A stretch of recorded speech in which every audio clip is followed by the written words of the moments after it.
Hello guys, my name is Estella. This story is about my monster mother-in-law who was out to ruin my life.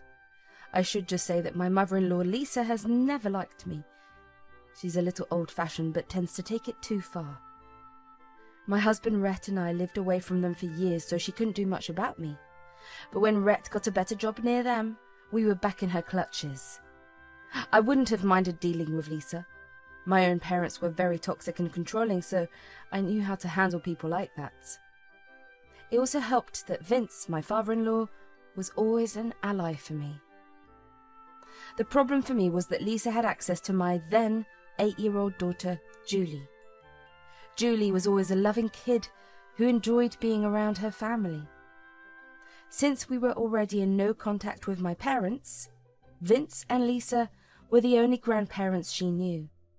I had set aside my problems with Lisa and allied with Julie to have a healthy relationship with them.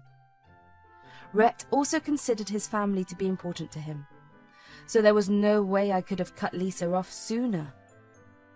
Vince and Lisa were pretty loving towards Julie, however, there was one problem that lingered with Lisa. She always said, "I don't like the way you feed Julie, Estella. She's not eating everything she should. She needs to eat more nuts for protein. You have been removing nuts and other good stuff from her meals." "That's because she's allergic to them, Lisa. I've told you before that Julie is definitely allergic to nuts. Even the smell of nuts is enough to cause a big reaction." "That is nonsense, Estella. If you keep babying Julie like that, she will never outgrow her allergies. You need to expose her to those ingredients so that she overcomes her allergies. What you are doing is wrong. You are depriving her of nutrients and being a bad mother." "I kind of expected that from you, though. Again, Lisa, we have consulted a pediatrician and we feed Julie balanced meals. People won't die if they won't consume nuts, but Julie will have a severe health complication if she eats them." Lisa never accepted my logic or the doctor's per se. She was convinced that exposure was the best way to get rid of allergies. I was tired of explaining to her that Julie simply cannot have food that she is allergic to. Lisa simply called me a bad mother and tried to convince Julie to eat what she was allergic to. Thankfully, Julie knew what eating those things would do to her, so she vehemently refused every time. I decided to talk to Rhett. Because I was getting increasingly worried about Lisa, I said, "Rhett, I am having trouble leaving Julie alone with Lisa. She has been ignoring my warnings and trying to feed Julie what Lisa wants. I'm afraid she will sneak some allergens into her food for exposure therapy." "Don't be ridiculous, Estella. My mum might be old-fashioned, but she knows what she shouldn't be doing. Besides, Dad is always there to put a stop to her experiments. Julie loves spending time with her grandparents. We can't just tell her to stop." "But Lisa is showing no signs of improving her attitude towards allergies. I am really worried about Julie's safety. We need to do something. I am worried sick every time Julie stays with her grandparents without me present." "Relax, Lisa. There is no reason to cut off my parents over something so silly. Julie needs the love of her grandparents. She is happy with them. You know what? Since you're so worried about Mum, I will talk to her. I'm sure she will listen to me." Rhett assured me that he would get our point across to Lisa. His words were also true in the fact that Julie did really love her grandparents. I didn't have the heart to tell her to stop seeing them. If Julie had ever told me that she didn't want to see them, I would have stopped it then and there. But I hadn't realized that no one could stop Lisa. Even Rhett had failed to get Lisa to change her ways, and Lisa's mindset led to devastating consequences for Julie. It all happened at Julie's 10th birthday party. Vince and Lisa were invited, of course, and they promised to show up. Lisa seemed a little too excited for the party. My motherly instincts were screaming, but I didn't know why. In my heart, I knew that something would go wrong. Lisa and Vince were one of the first guests to arrive. I was surprised to see them so early since Lisa wanted to spend very little time near me. I saw that Lisa was carrying a big, square box that was wrapped in birthday-themed paper. She handed it over to Julie and said, "Happy birthday, dear Julie. Here is your gift, Julie. Grandma has got you the best gift ever. Thank you so much, Grandma. The gift is so big. What's in it, Grandpa? I don't know, Julie. Your grandma picked the gift. She won't even tell me what she got. You and I will both find out when you open it. Here, Julie, open Grandma's gifts and see what she got you. I'm sure you will love it, my dear. It'll be your absolute favourite. Really, Grandma? I can't wait to see what you gave me. I'm so excited. We can open all the gifts after cutting the cake, Julie. Let all your friends come. Once we are done with the cake business, you can go on to open the gifts. No. You need to let Julie open my gift before she cuts the cake. That's the entire reason why I came extra early to give her my gift. I was getting suspicious of Lisa because she was acting sketchy. But Julie looked visibly happy to get a nice gift from her grandma. The gift looked big and heavy, so she really was looking forward to opening it soon. Since her excitement knew no bounds, I let her start opening her gifts when all of her friends arrived.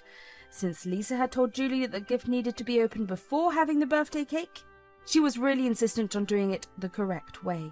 I didn't want to make her sad on her birthday, so I allowed it. I don't know what I could have done to avoid the disaster that followed on her birthday.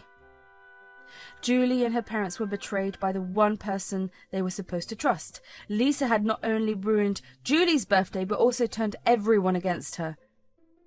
Soon, as Julie opened her gift, she found that the box had a rather big cake with her name on it. Her happiness on seeing the second cake lasted only for a minute, until she became unconscious. Me and Rhett rushed to our daughter to see what was wrong. We were confused about what happened and scared out of our minds. When I spotted the swelling of her throat, I was in disbelief. Rhett ran off to get an EpiPen while someone else called the police. I knew who was responsible for this, so I said, "Lisa, what the hell did you give Julie? What's in that cake?" Nothing, Estella. It's just a normal cake. I don't understand what happened. You must have done something to make Julie faint. You haven't been giving her proper nutrition anyway. I had warned you this would happen. Don't try to turn this on me, Lisa. She was happy and fine just a moment ago. Now she looks like she's having an allergic reaction. Tell me what you have done, Lisa. Lisa, you better not have mixed something in the cake. God, I knew I should have kept an eye on you when you promised to get her the best gift ever. Tell Estella what you have done. Look at poor Julie. She is turning blue. For a moment, I ignored Lisa and concentrated on Julie. Rhett came running with the EpiPen that I used in my child. While the swelling went down a bit, she was still unconscious. We knew that a hospital visit would be the only way to save her completely. Everyone in the room was extremely concerned for Julie. I had tears in my eyes, and Rhett also looked ready to cry.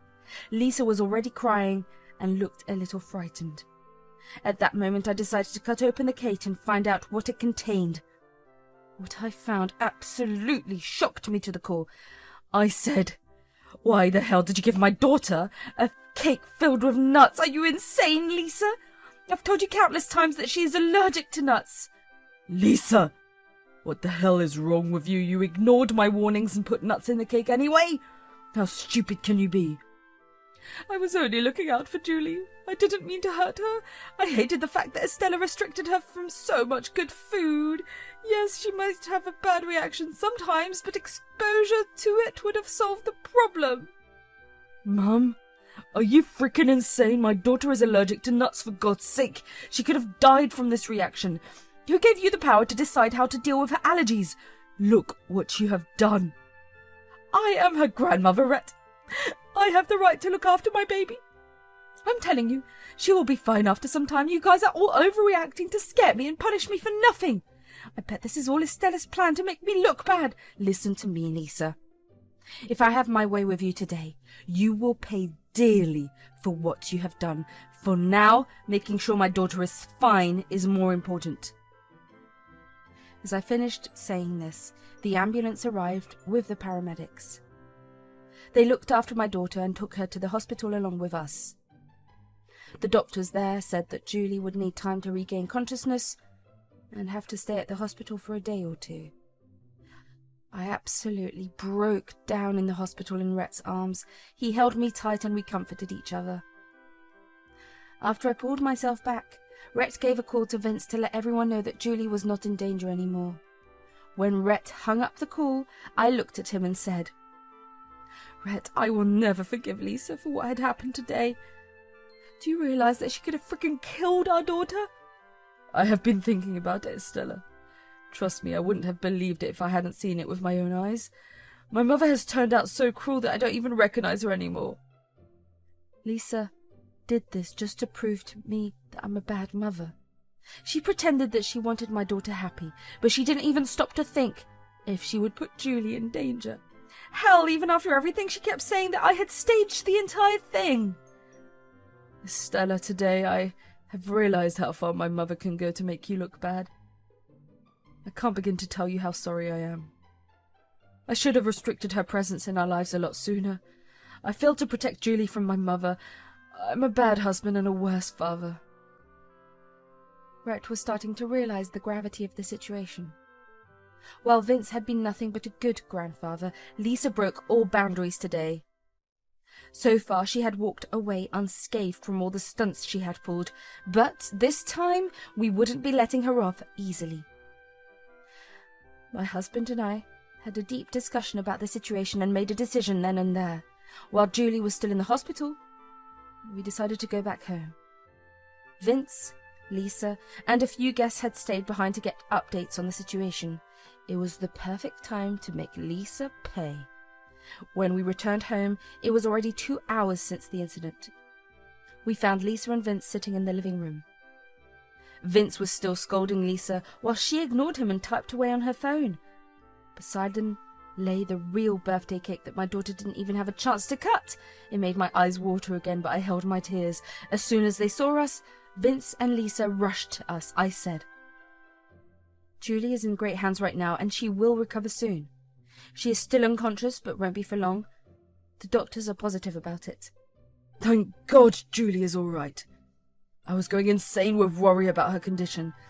See, there was nothing to worry about. It wasn't even a big deal. Julie will be fine and her immunity against nuts will improve. In no time, her allergies will be a goner. I told you I know the best. At that moment, Rhett absolutely tore into Lisa. He started to berate her and yell at her for everything.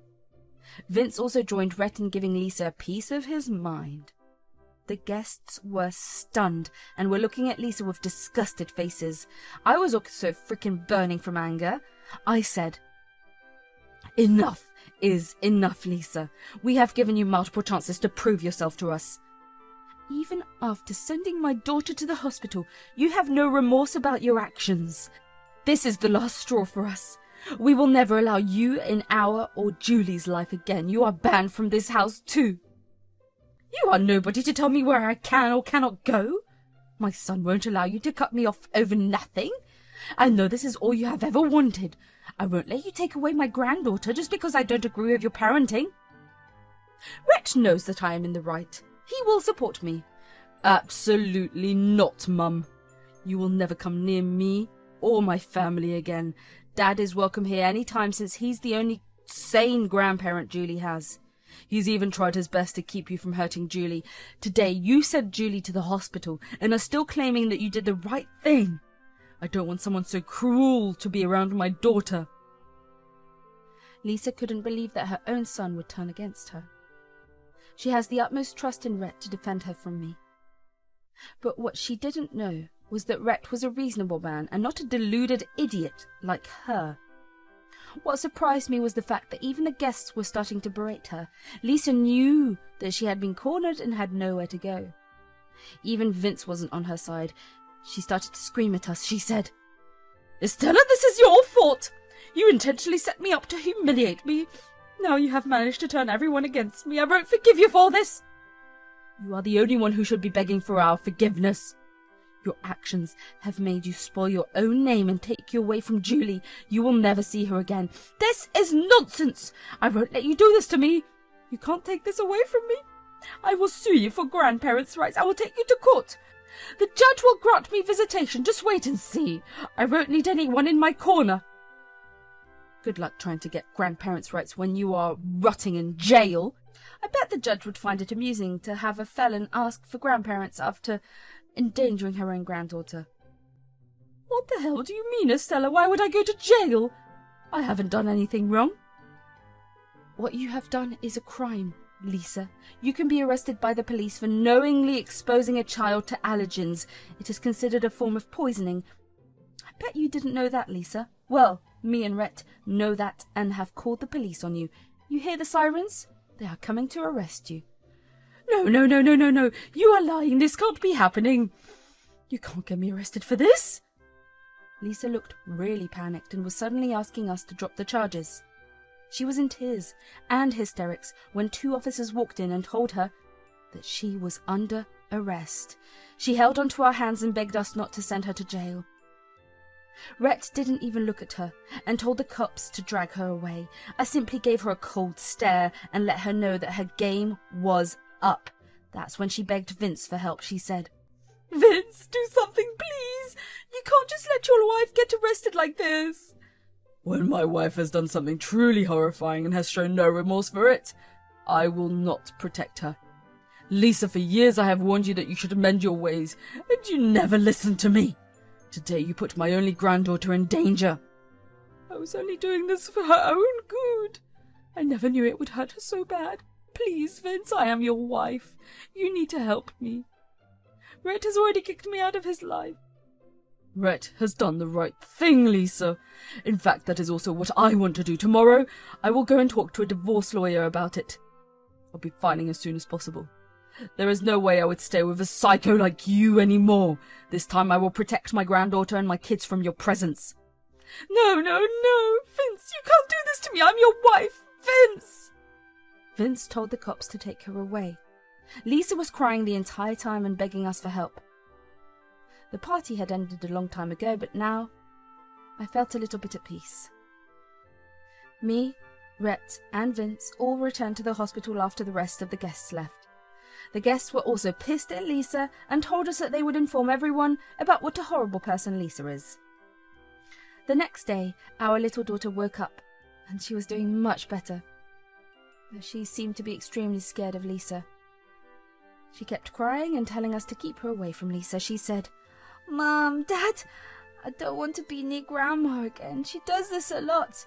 She tried to force me to eat things that I knew would give me allergies. Grandpa stopped her every time. I don't want to be with Grandma again." Julie, there is no way your grandma will ever hurt you again. I promise she won't be in our lives anymore. You love your grandpa, right, Julie? He will be around you. Grandma won't be near you anymore. It's a promise, Julie. After what she has done, Lisa won't be welcomed back into our family. Your grandpa is also doing everything he can to make you feel safe. Julie was traumatized by what had happened. We signed her up with a child therapist to help her sort her emotions. Me and Rhett also started couples therapy so that our communication could get better. We are doing much better as an entire family, and it really helped to have a supportive man like Vince around us. Meanwhile, Lisa's life quickly went downhill after that. When her own family got to know about her antics, they scolded her and cut her off. Even her friends were disgusted with her and didn't want anything to do with her. She was crying and begging everyone for bail money since she didn't have any. Vince filed for divorce the next day, and Lisa was served in jail after a mere week. Lisa lost her marbles when she received the papers. She started to scream in her holding cell. Months passed, and Vince was able to get an easy divorce from her. We live in an at-fault state, so the police report helped. As for our lawsuit, Lisa was sent to jail. She was supposed to pay us money for medical bills, but since she didn't have any, the judge gave her a long sentence. She was told to stay away from our family as we filed restraining orders against her. Anyway, we are positive that she won't be able to come near us again. But if she does, she should be prepared to tackle Mama and Papa Bear, who would do anything to protect Julie.